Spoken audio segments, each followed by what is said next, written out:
इसलिए नहीं है कि हम केवल पेट भरें और मौज मस्ती करें, ये विशिष्ट लक्ष्य की पूर्ति के लिए है। और मेरा वो लक्ष्य है अपनी जनता और प्रदेश की सेवा करना, क्योंकि जनता ही में मैं राम देखता हूं, सृष्टि के कण कण में भगवान विराजमान है, हर एक आत्मा परमात्मा का अंश है। तो इसी सोच से मैंने ये पंक्तियां लिखी हुई है पीछे, ताकि मुझे हमेशा याद दिलाती रहे कि तुझे राम का काम करते रहना है, मतलब जनता का काम करते रहना है।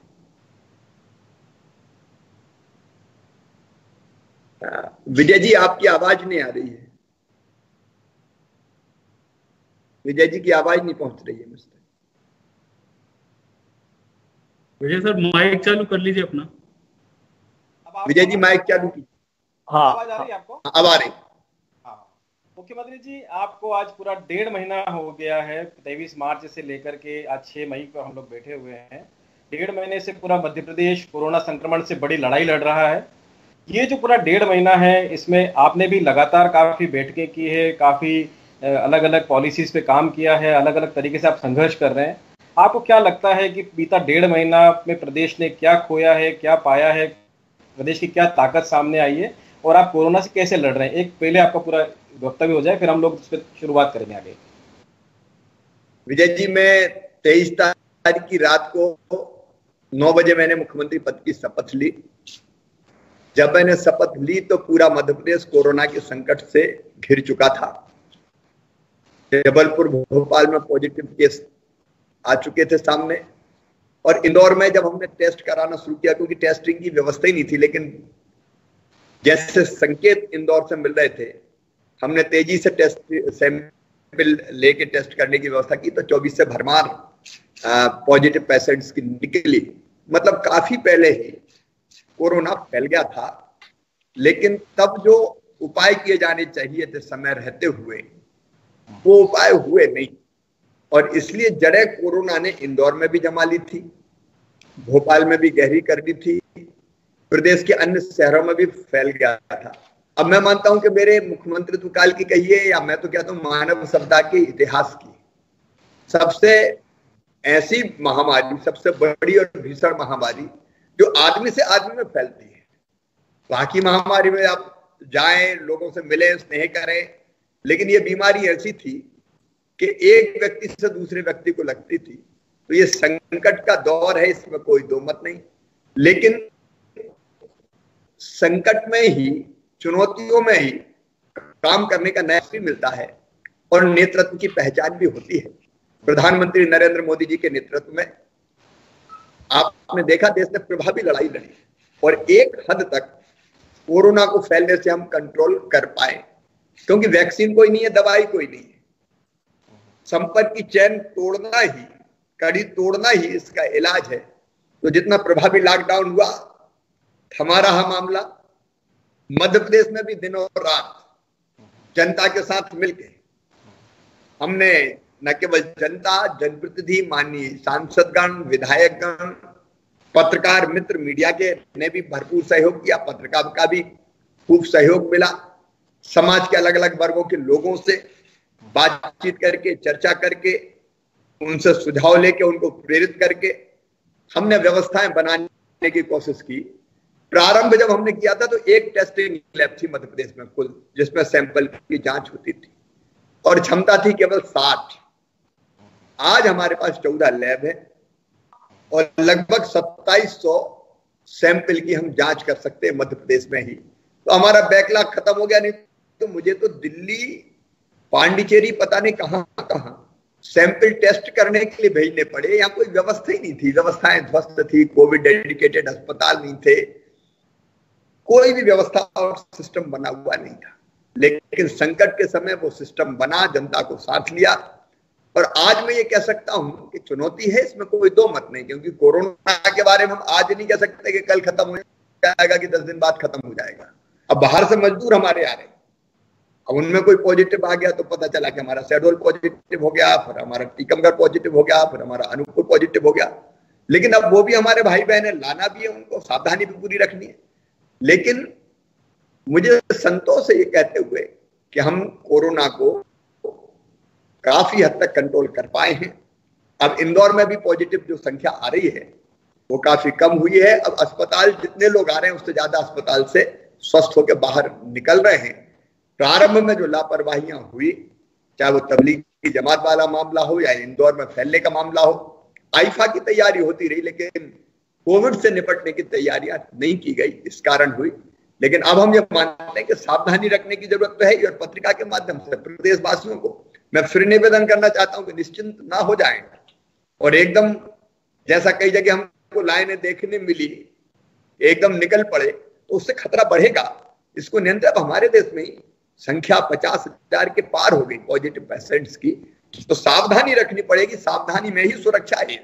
सावधानी हटी तो दुर्घटना घटी, कहीं से भी किसी को लगा और वो फैला, तो वो तो रखनी पड़ेगी हमको, लेकिन एक हद तक हम इसको कंट्रोल कर पाए।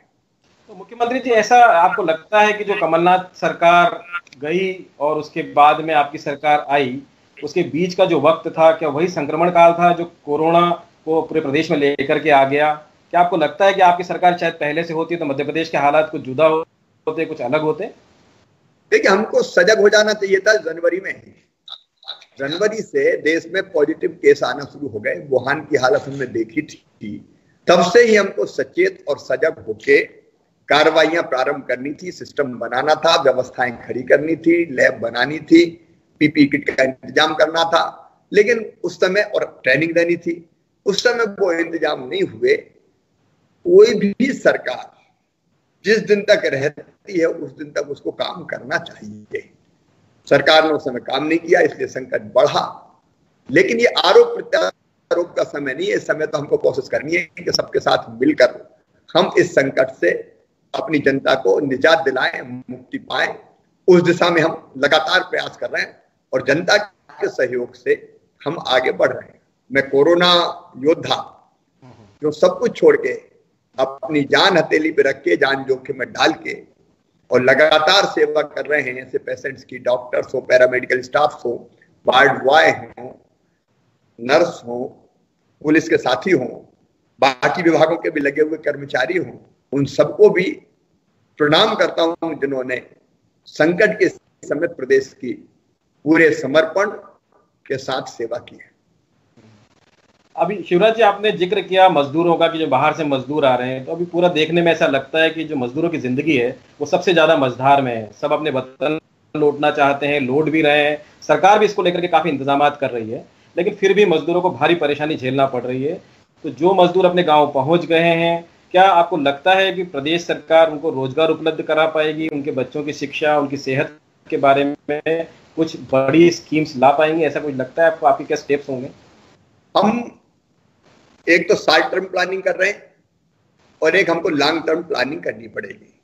शॉर्ट टर्म प्लानिंग में हमने जितने काम शुरू कर सकते हैं, विशेषकर जो इलाके ग्रीन जोन है या ऑरेंज जोन है, रेड जोन में तो गतिविधि हम कर नहीं सकते आर्थिक, इसलिए उनमें अब कल ही मैंने जो जानकारी ली, रोज मेरे पास हिसाब आता है, मनरेगा के अंतर्गत ही कल लगभग 12 लाख मजदूरों को काम ग्रामीण क्षेत्रों में हमने दिया, क्योंकि काम इस समय चाहिए। बाहर से भी जो मजदूर आ रहे हैं, हमारे भी जो मजदूर हैं। फिर हमने तेंदुपत्ता की तुड़ाई में लोग लगेंगे, वनोपज के संग्रहण का काम, वनोपज खरीद भी हम रहे। हमने फिर पहल करके बीड़ी, श्रमिक बीड़ी बनाते हैं तो बीड़ी में भी काम मिलता है, तो बीड़ी के निर्माण का काम बुंदेलखंड में, जबलपुर संभाग में, मास्क बनाने का काम, फिर निर्माण के जितने काम हम शुरू कर सकते हैं, जहाँ ग्रीन जोन है वहां सड़क निर्माण की गतिविधियां शुरू हो, भवन का निर्माण शुरू हो, सिंचाई की योजना पे हमने काम शुरू कर दिया है। जब ये काम शुरू होगा तो कई लोगों को रोजगार मिलेगा। अधिकतम जितने काम कर सकते हैं। फिर आप देख रहे हैं कि पूरे ग्रामीण क्षेत्र में गेहूं की खरीदी चल रही है, चना, मसूर, सरसों की खरीदी हमने प्रारंभ की है। इससे किसान के हाथ में पैसा आएगा, वो दुकान पे जाएगा, सामान खरीदेगा, तो अर्थव्यवस्था का पहिया चलेगा। और इसलिए जितनी भी आर्थिक गतिविधियां शुरू की जा सकती है वो हमने शुरू की है। तो शॉर्ट टर्म प्लानिंग है। हमारी लॉन्ग टर्म प्लानिंग है कि भविष्य में हम अधिकतम लोगों को और रोजगार दे पाए, क्योंकि जो आ रहे हैं उनका भी सोचना पड़ेगा, तत्काल भी सोचना पड़ेगा, बाद में। एक मैंने संबल योजना कल रिलॉन्च की है और संबल ने गरीबों की जिंदगी को आसान किया है, क्योंकि संकट के समय अगर कुछ सुविधाएं गरीबों को मिल जाए, मसलन सस्ता राशन हम दे ही रहे, कोई कमी नहीं आने दे रहे। जो राशन कार्डधारी नहीं है उसको भी राशन देने का काम कर रहे हैं ताकि कोई परिवार भूखा न सो जाए। जहां जैसे अन्य की आवश्यकता है पहुंचा रहे हैं। लेकिन संबल योजना में हम लोगों ने जो बाकी प्रावधान किए, बच्चों की फीस की व्यवस्था, अगर मेधावी बच्चे हैं उनका एडमिशन मेडिकल इंजीनियरिंग कॉलेज में हो जाए तो माँ बाप चिंता से मुक्त रहें और गरीब के बेटे भी डॉक्टर इंजीनियर बन पाए, इसलिए उनकी फीस भरवाने की व्यवस्था। बेटा बेटी को जन्म अगर बहन दे तो जन्म के पहले 4,000, जन्म के बाद 12,000, ताकि अगर कोई गर्भवती बहन है तो बेटा बेटी के जन्म तक तो काम न करना पड़े, महीना भर पहले से उसको आराम मिले, इसके बाद महीना 2 महीना बाद में आराम मिले। फिर सस्ती बिजली देने का काम, उसके अलावा बेटी की शादी का काम, फिर मृत्यु हो जाए तो 4 लाख रुपए की सहायता, सामान्य मृत्यु हो जाए तो 2 लाख, अंतिम संस्कार के लिए 5,000। मैंने संबल भी कल फिर से इसलिए चालू की, पुरानी सरकार ने ठंडे बस्ते में फेंक दी थी, कि गरीबों को एक सहारा इससे मिलेगा और कम से कम जो जरूरी चीजें हैं, वो जरूरी चीजें, जरूरी खर्चे उसके रुकेंगे नहीं। जन्म से लेके जीवन पर्यंत तक की व्यवस्था इस संबल में हमने की है। तो ये शॉर्ट टर्म प्लानिंग है हमारी। लॉन्ग टर्म प्लानिंग के लिए हमने एक सलाहकार समिति उद्योगों की बनाई है, निवेश कैसे हम आमंत्रित करें। लेबर लॉज में विजय जी क्रांतिकारी परिवर्तन हमने कर दिए। जैसे एक परिवर्तन हमने ये किया है, आज ही मैं अभी MSME से 3 बजे बात करने वाला हूं, उनसे भी वीडियो कॉन्फ्रेंसिंग के जरिए चर्चा होगी। हमने एक परिवर्तन ये किया कि अगर कोई नया उद्योग लगाएगा, निवेश लेके आएगा, 1000 दिन तक लेबर लॉज के प्रावधान उस उद्योग पर लागू नहीं होंगे। मिनिमम वेजेज हम सुनिश्चित करेंगे, लेकिन बाकी चीजें उस पर हम अभी एकदम लागू नहीं करेंगे ताकि उद्योग खड़ा हो सके। मैं पूरी जानकारी आपको भेजूंगा। जो व्यापक परिवर्तन किए हैं, वर्षों से जिन पे चर्चा कर रही थी श्रम कानूनों में सुधार की, वो हमने किए हैं अनेकों, ताकि लंबे समय में छोटे उद्योग भी लगे। लेकिन छोटे उद्योगों के साथ अगर दुनिया के किसी देश से उकता के, जैसे चीन की बात सुनते हैं, लोग दूसरे देशों में जाना चाहते हैं तो मध्य प्रदेश में भी आए, उसके अनुकूल हमने परिवर्तन करने का उसमें प्रयास किया है। उद्योग हो, लघु उद्योग हो, कुटीर उद्योग हो, स्वदेशी स्वावलंबन पर जोर देते हुए भारतीय जीवन मूल्य और परंपराओं के अनुरूप कुछ उद्योग लगे जो प्रकृति को भी बचा पाए, जिसमें ऊर्जा की खपत कम हो, वो भी हमारी प्लानिंग का हिस्सा है। लेकिन उसके साथ साथ हम खेती को और कैसे अलग अलग आयाम है उसके, उस पर हम कैसे काम कर सकते हैं, फूड प्रोसेसिंग को कैसे और बढ़ावा दे सकते हैं।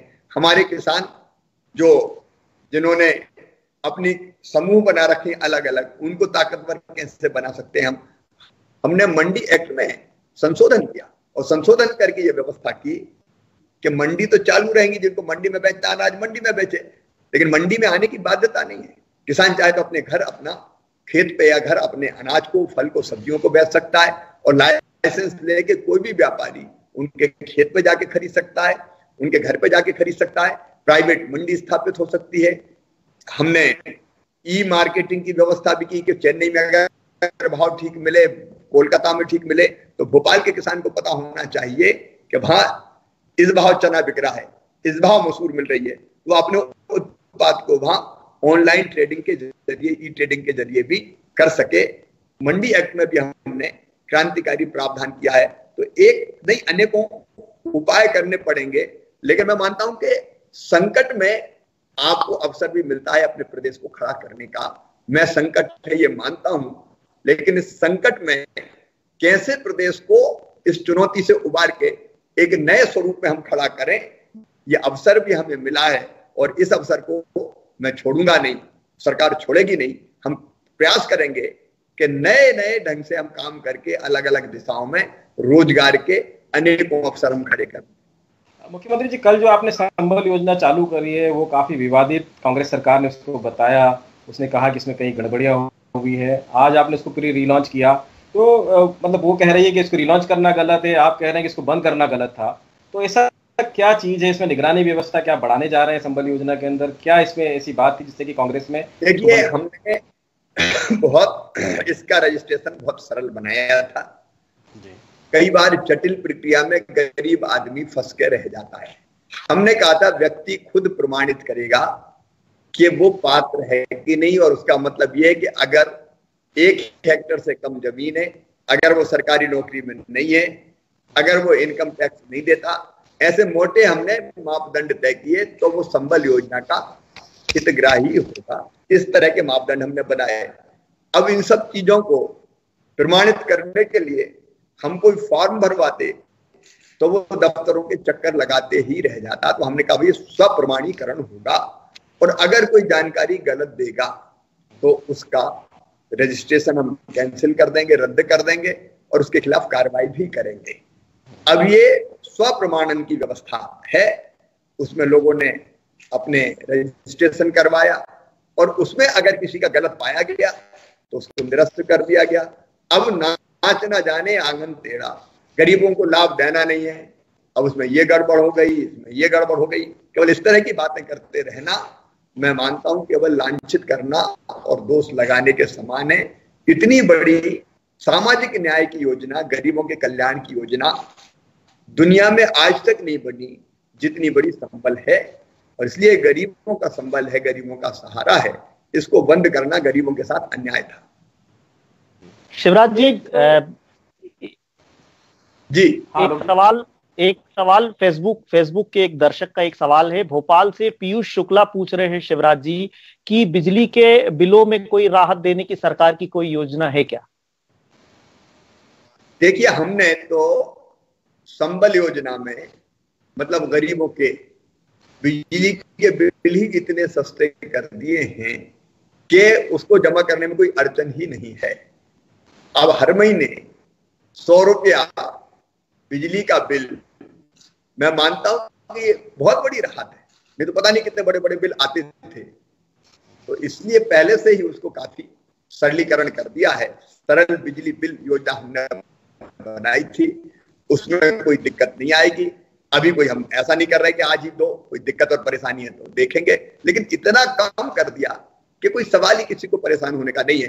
हाँ, उसमें एक चीज जरूर हम देखेंगे कि सरल बिजली बिल योजना का लाभ कोई अमीर ना उठा पाए, कोई बड़ा आदमी ना उठा पाए, उतना जरूर देखेंगे, गरीबों को दिक्कत नहीं आने देंगे।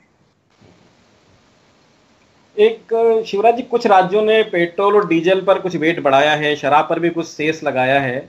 आपकी सरकार भी कुछ इस तरीके का फैसला लेने जा रही है क्या कि कुछ राज्य के खजाने को भरा जाए मदद करने के लिए? कोरोना ने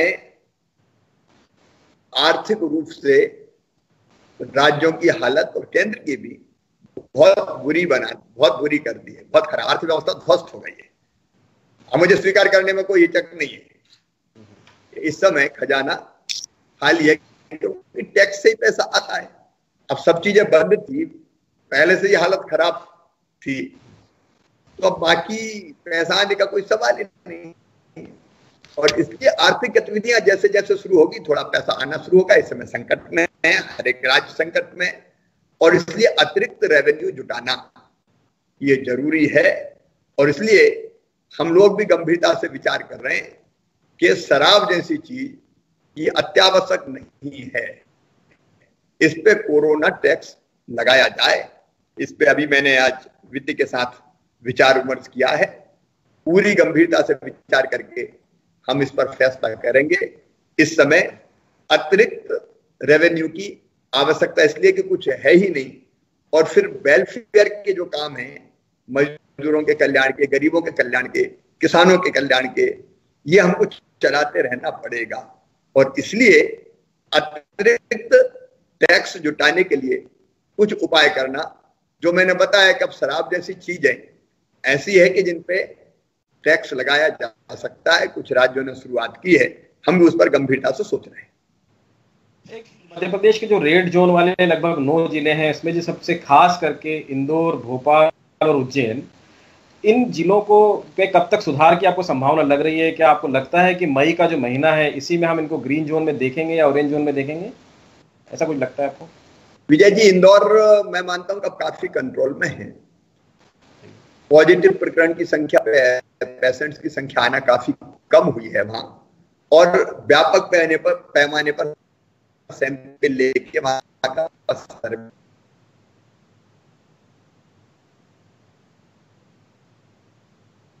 हुआ है। हाई रिस्क जो हो सकते थे लोग, उनमें काफी कमी आई है। तो इंदौर को अब पूरी कंट्रोल कर लिया है। कुछ पॉजिटिव रहे क्योंकि पहले ही तारीख को पूरी तरह से खत्म हो जाएगी, महानगर है और देख के कोई कहीं से किसी से मिला, कहीं से आ गया, तो ये संभावना बढ़ती है, लेकिन कंट्रोल है पूरी तरह से और मुझे लगता है स्थिति लगातार। भोपाल में भी अगर आप देखेंगे, इंदौर में पहले लगभग टोटल सैंपल के % से ज्यादा पॉजिटिव आते थे, अब वो घट के 4-5% के आसपास आ गए हैं, बाकी निगेटिव आते हैं। और दूसरी चीज, स्वस्थ होकर जाने वालों की संख्या लगातार बढ़ रही है। यही भोपाल में टोटल जो सैंपल टेस्ट करते हैं उसका 1-1.5% ही पॉजिटिव पेशेंट्स आते हैं, जो प्रभावित इलाके हैं उनमें, बाकी निगेटिव आते हैं। तो मैं मानता हूं कि by and large Indore, Bhopal control में है। उज्जैन के लिए हमने फिर नई व्यवस्था बनाई है, वहां प्रशासन को भी, कलेक्टर को भी हमने अभी बदला है और लगातार हम वहां की समीक्षा कर रहे हैं। मुझे पूरा विश्वास है कि उज्जैन में भी स्थिति अब सुधरने लगेगी।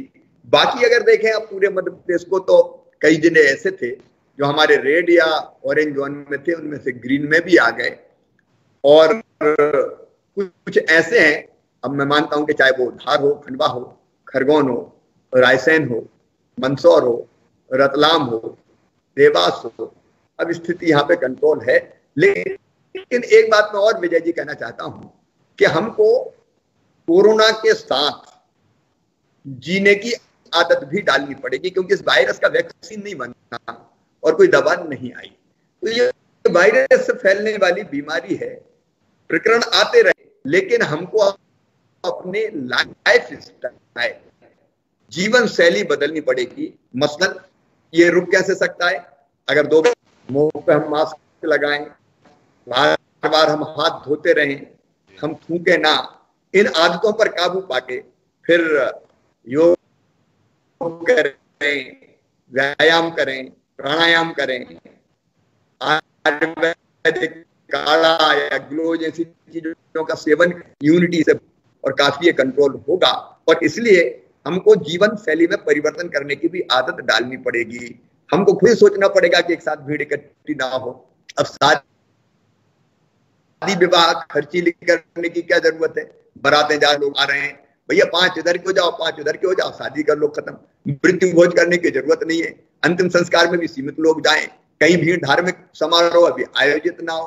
तो हमको ये सब भावना से और श्रद्धा से करना पड़ेगा।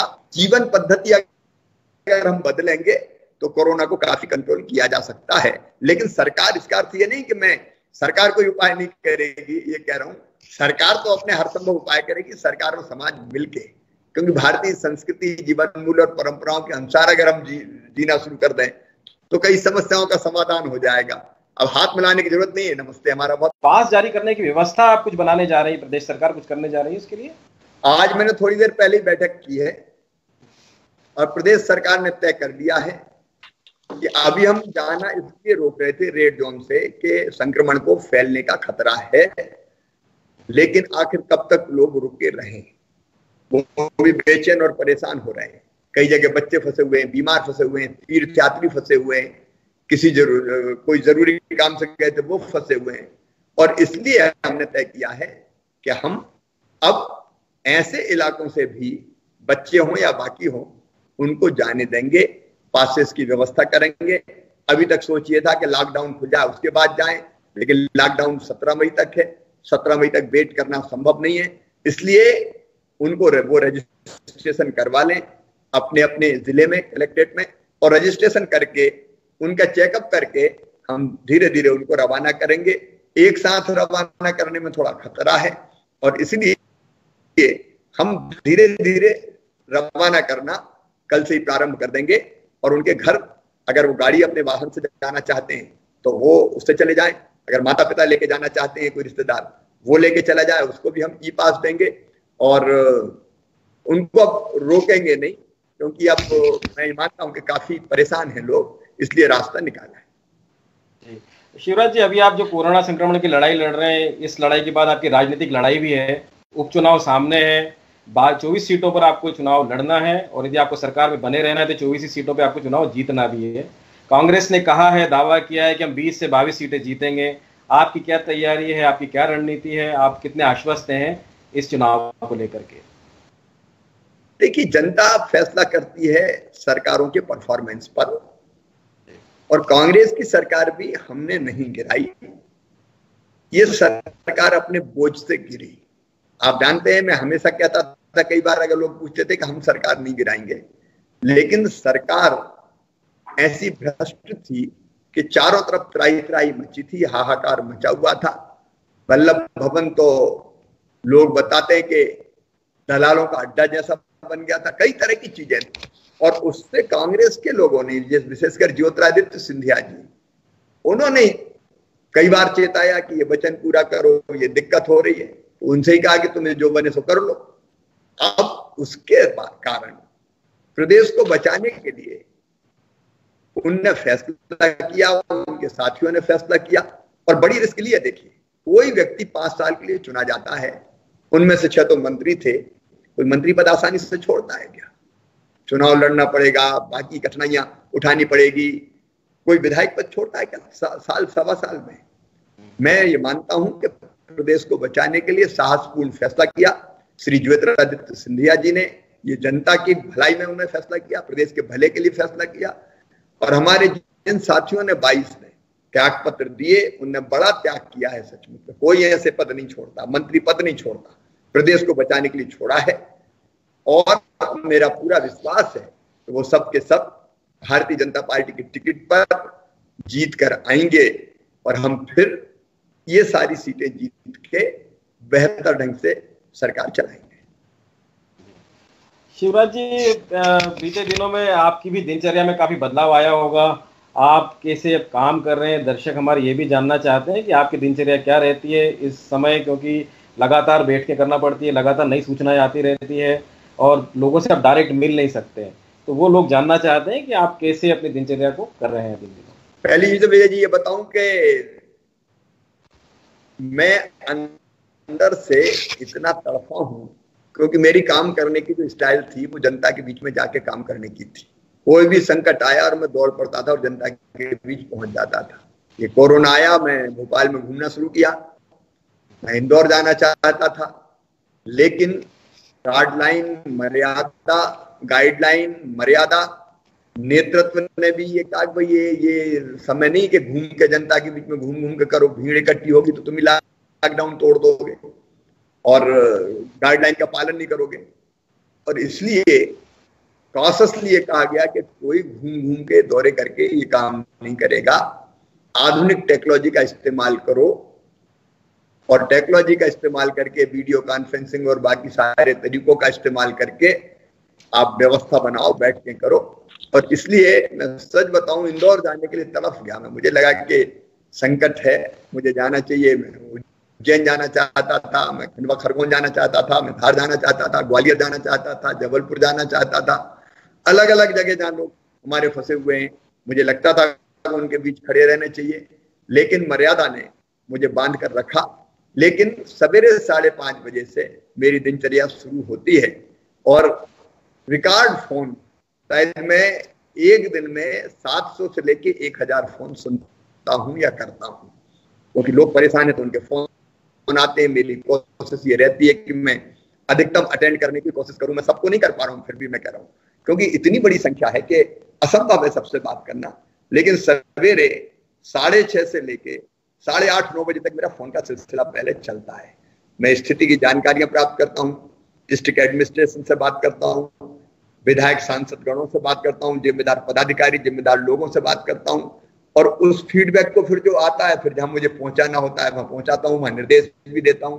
और उसके बाद फिर पूजा और थोड़ा सा योग भी आजकल कम हो गया है थोड़ा, लेकिन जरूर करता हूं। योग प्राणायाम और पूजा करके फिर मैं अपने घर में या ऑफिस में बैठ के जो जरूरी काम है वो करना शुरू करता हूं। और उसके बाद फिर मैं आता हूं वल्लभ भवन, तो देर रात तक यहाँ काम करता हूं। लेकिन वल्लभ भवन आने का मतलब एक नहीं, जैसे आज ही अभी 3 बजे MSMB के साथ मेरी बैठक है, 4 बजे कोरोना की समीक्षा है, उसके बाद आर्थिक गतिविधियों के बारे में जो मैंने टीम बनाई थी टास्क फोर्स, उसकी रिपोर्ट है, उसका अध्ययन करके कुछ फैसले करूंगा।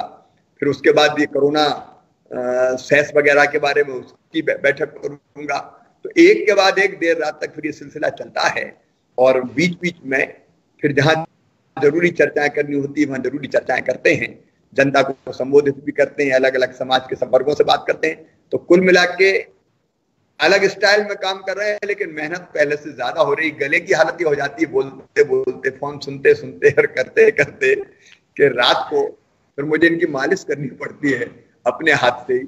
लेकिन अलग तरह का संकट है, और इसलिए अलग तरह की परिस्थिति में नए ढंग से काम करके इसको कंट्रोल करने की कोशिश में लगे हुए, और मैं संतुष्ट इस बात से हूं कि सबका भरपूर सहयोग मिल रहा है। मुख्यमंत्री तो बहुत बहुत हाँ जी आलोक जी।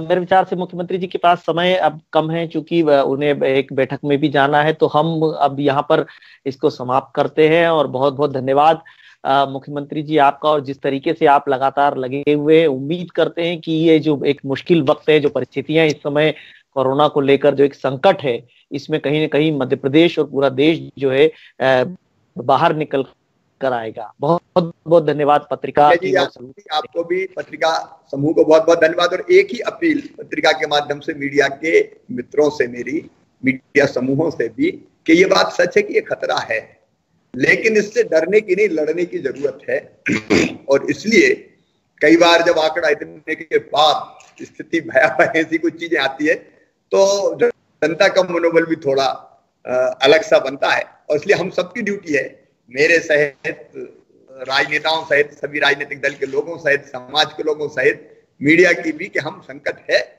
लेकिन लोगों के बीच में उत्साह भी जगाते चलें, जागरूक भी करते चलें, और यही संदेश दें कि नहीं, लड़ेंगे और हम जीत के मानेंगे। मानव सभ्यता के इतिहास में कई बार ऐसे संकट आए हैं, लेकिन फिर भी हमेशा हम जीते हैं। ये विश्वास का भाव भी अगर हम पैदा करते रहेंगे, तो लोग हिम्मत के साथ लड़ते रहेंगे और हम जीतेंगे। बहुत बहुत धन्यवाद। बहुत बहुत धन्यवाद मुख्यमंत्री जी। आप